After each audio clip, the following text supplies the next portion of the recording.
And welcome back to the Women of Virtue Development Institute Outreach Ministries podcast YouTube channel, where we are preparing young women for a time such as this. This is your host, Sister Robbie, aka Coach RA. I am the founder and president of the Women of Virtue Outreach Ministries. Listen, this is part two of Don't Curse Your Singleness.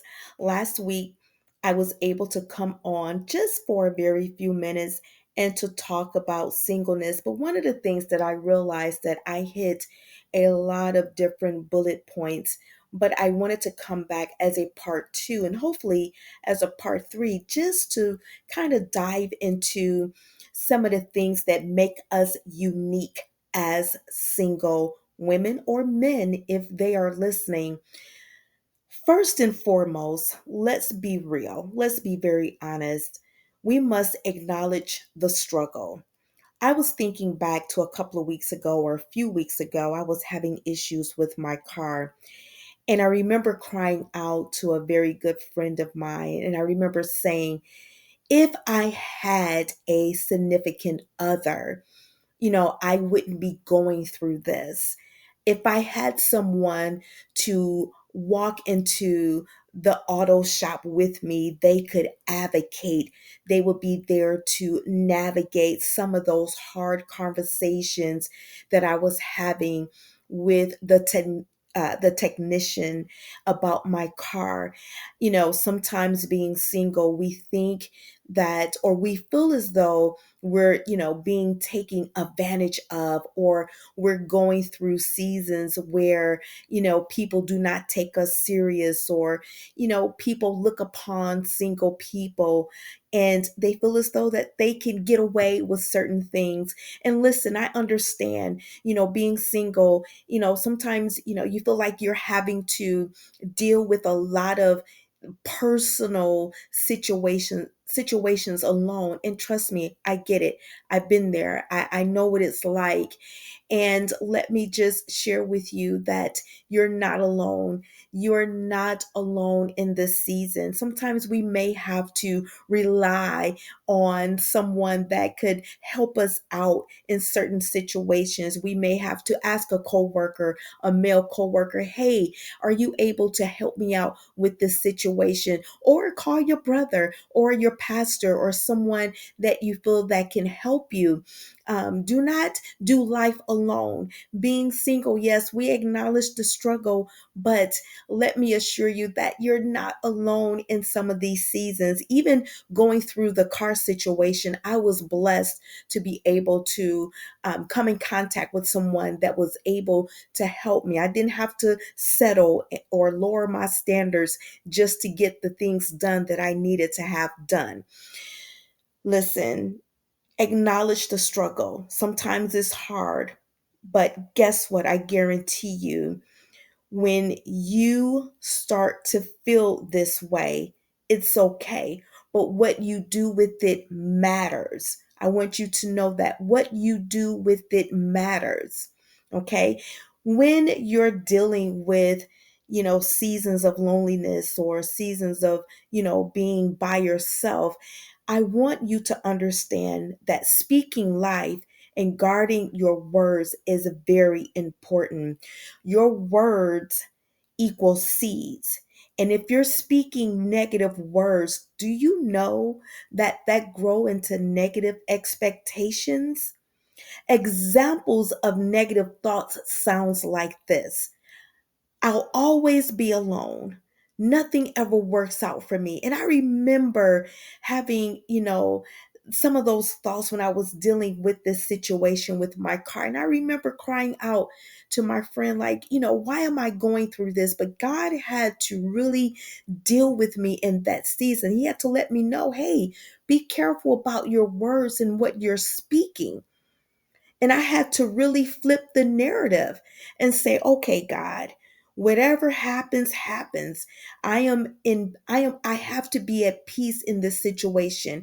I am growing. I had to tell myself, I am growing through this situation. I am whole. I am being prepared. And so those different things that I was going through, I just believe that God was allowing me to learn certain things, because let me tell you, I was researching things about my car. And when I would go in, I had my information ready and available, where the person who was working with me knew that I had did my research. I had my information ready. I was able to ask those questions. I was able to make sure that when I walked out of there, I knew that I wasn't being taken advantage of. And so when we think about the seasons that we're in, I want you to encourage, yourself. I want you to repeat affirmations daily about your singleness. Okay. I want you to know that this is a season of growing, that you are whole, and that you are being prepared.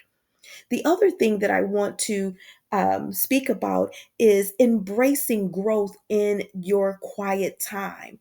Last night, I had an opportunity to watch a movie during the season of Christmas. I love Hallmark movies, Lifetime, and other platforms that stream these amazing love stories. Listen, let me just be very transparent. I'm not watching these stories and daydreaming. I'm watching them because they're cute.